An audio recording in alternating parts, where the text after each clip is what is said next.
You're listening to Canada's only dedicated beer radio show. The ultimate test of a beer gamer's metal.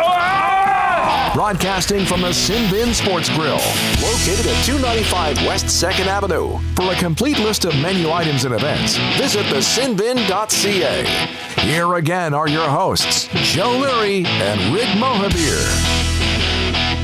Welcome back to Just Here for the Beer Radio, justhereforthebeer.com. Team 1410 is where you hear the show. Teamradio.ca is where you can download the podcast if you go to the multimedia section. Joe Leary and Rick Mohabir, broadcasting from the Sin Bin on West 2nd Avenue, where we've enjoyed the wings. We've enjoyed the... I've had the steak sandwich. The gyozas. The gyozas, as usual, yeah. Yeah. Plenty of good specials here. They're very good. Very cool place to watch a sporting event if you're so inclined. If you lean in the sports direction, you might want to check out the Sin Bin on West 2nd Avenue, just due east of the Cambie Street Bridge.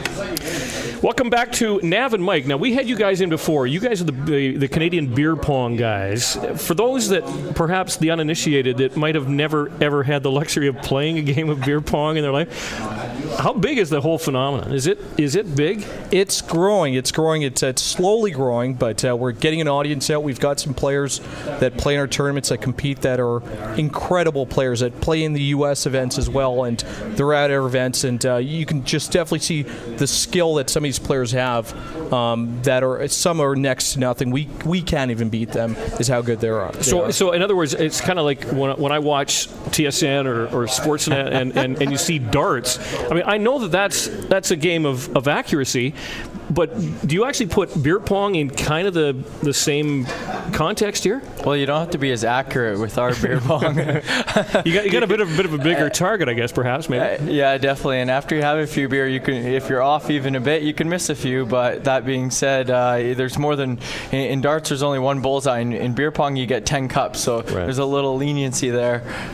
So, what's your own personal beer pong experiences? Like, when did you first come in contact with it? As a kid, as a teen? I would presume as a teen. As a teen, yeah. Hopefully not as a kid. As a 19-year-old. Yeah, when we were 12, we had root beer pong. No. Most of that lifetime I can't remember because we got so drunk at those times. But our games are, of course, socially responsible. We do play with water. One of our sponsors actually is Pound Taxi, which is our social responsibility partner. Outside of that, we definitely had a lot of fun playing the game. We do come from playing beer pong. Basically, we started playing in people's houses, and then we wanted to take it. Hey, we're saying to each other, why don't we take this and we bring it from the home game to out in a social setting on a Friday night, somewhere where we can play competitively, win, hand out some cash and prizes, and everybody can have fun outside of having to do it in your house, which kind of gets messy. Messy after a while, yeah. It's so true. So what do you guys have been up to lately? Where have some of your tournaments been? We've had tournaments at the Pine Vancouver. We've actually a few tournaments at the Pine Vancouver. Our tournament that was last night was at the Lougheed Village Pub. Nice. Which we just completed. Outside of that, outside of that, we've had a couple of other tournaments that we've had at different venues. We're obviously looking at more venues as we kind of progress along, but we do want to take baby steps, kind of getting to those points. Even with the pubs we're at, they want us back right after our tournaments, where we have select pubs we're working with where we do need to focus on everybody. So now with the level of competition that you guys are seeing now, I know earlier we were talking about you've got some guys that play down in the United States.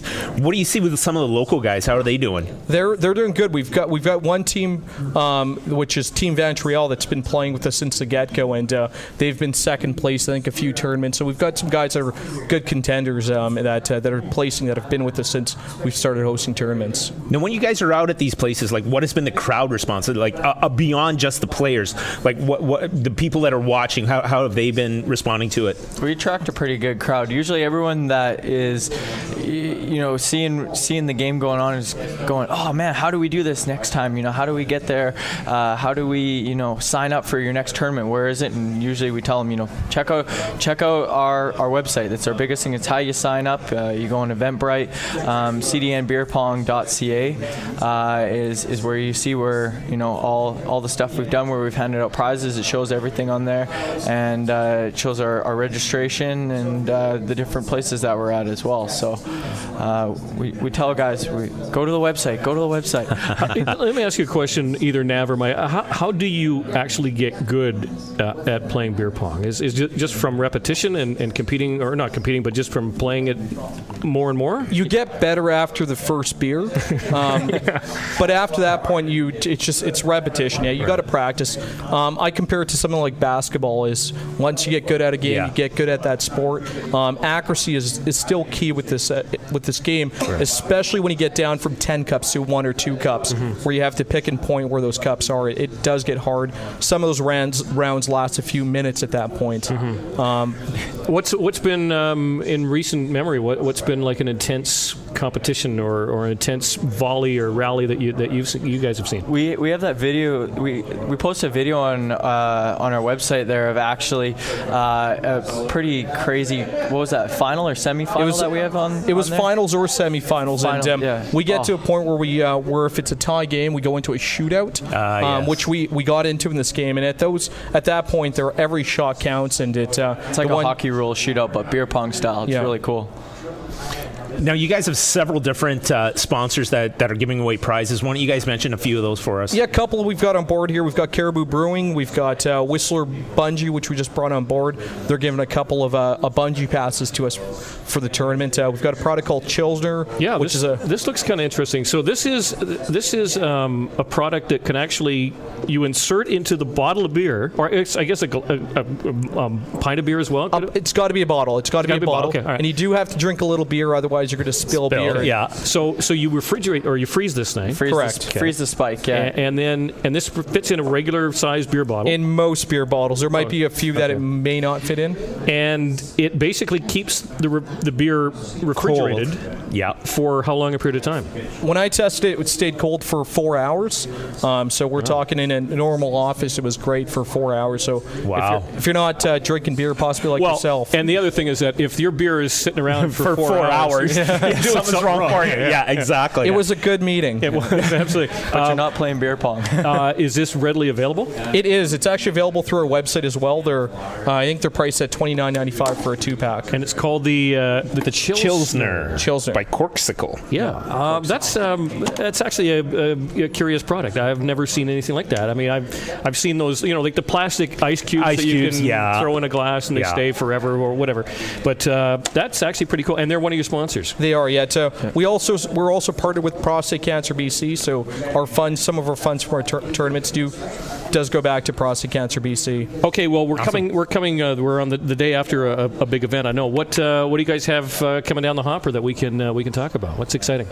We're going to be focusing on May essentially on promoting beer pong, getting a bigger awareness. So we're moving to some pubs and bars that are possibly not even associated with us to check out their crowds to see what we can do for beer pong in some different areas outside of Vancouver and Surrey. And one of the fun things that they're going to be at the Canada Cup of Beer, which is going to be June 28th this year up at Swangard. So definitely come out and check these guys out. Okay, you can find out more information CdnBeerPong.ca, at CdnBeerPong on Twitter, and CdnBeerPong on Facebook as well. On Facebook too, Nav and Mike, thank you guys. Thank you. Cheers. And that is a wrap for Just Here for the Beer Radio, justhereforthebeer.com. Of course, the website where you can find out more about the Canada Cup of Beer, as you were talking about, coming up at Swangard Stadium.